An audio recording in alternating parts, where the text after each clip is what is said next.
Next month is the 10-year anniversary of Al the Snow live at the Greek Theater. We could put on an anniversary concert.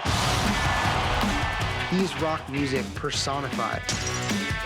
I'm a motorist. Did this movie fulfill any sort of childhood rock and roll fantasy? Yes. When I was a child, I used to stand in front of the mirror pretending to be a rock star. Also, though, sometimes I'd stand in front of it just nude. Just to check it out, right? Just to see what I was doing that day, just to see how I was getting on. It's quite good to pretend to be a rock star, especially if everyone else is validating it. Right. Like there's a costume department, there's a hair department, Nicholas Schuller done the hair and makeup. If everybody is validating you being a rock star, then you feel very good. Doesn't it make sense that we would stay here and have the time of your life? Why are people gonna love this film?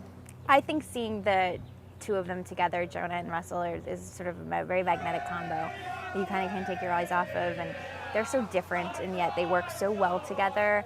And I think there hasn't been like a pairing like that in a long time. You watch Jonah and you think, oh, he'll say something in a minute, it'll be funny, and he does. And then you can say something funny. It's really weird to have that. It's like when you find someone sexually attractive. You don't know why it is. It might be their boobs, it might be their bum, it might be the timbre of their voice or some twinkle in their eye.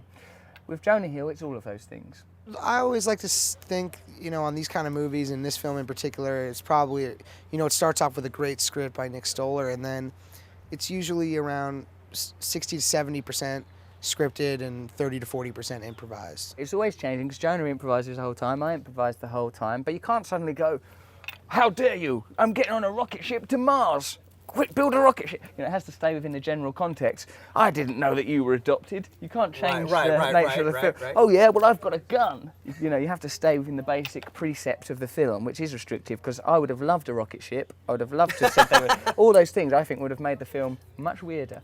I got 6 kids. You know how much money that is to put them through school? You know how many Air Jordan 6 black kids wear? Sean, came in, learned, he learned all of his lines. He came in prepared to say the lines, and we improvised quite a bit, so I think it threw him off his guard at first how much we improvised. So if I wanted to, Nick or I were trying to get a certain reaction out of Sean, oftentimes I would have to kind of mess with him when I was doing my off camera to get a certain reaction. Like, a lot of times he's angry at me in the movie, so a lot of times I would try and get him to be angry with me. Eventually he would just start yelling at me.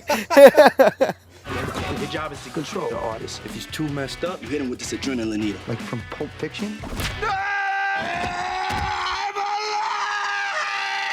Now, when Jonah, came aboard the project, did he say to you, please torture me and run me through the ringer and embarrass me in every way you can? Jonah and I call this movie, and Russell, we call this movie Running and Screaming, because that's basically all they did the entire film is run and scream, and we would shoot them running and screaming. And I mean, we very quickly discovered, I knew this when I was writing it, but in cutting the movie, like my editors and I would say, every time we torture Jonah, we get a laugh. So that was really, yeah. And he was totally game. I mean, it's like part of the comedy guy's arsenal to get tortured. That's, I get dragged through the mud in this film. Yeah, and then some. Yeah. I think it's fun to see me get dragged through the mud. I'm curious if you were... That's what my parents like to say.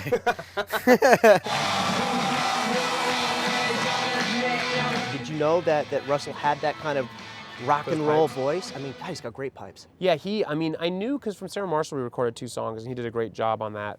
So I knew that he could do it, but he, even since then, has like progressed leaps and bounds, and it's just like, would nail songs like a professional would.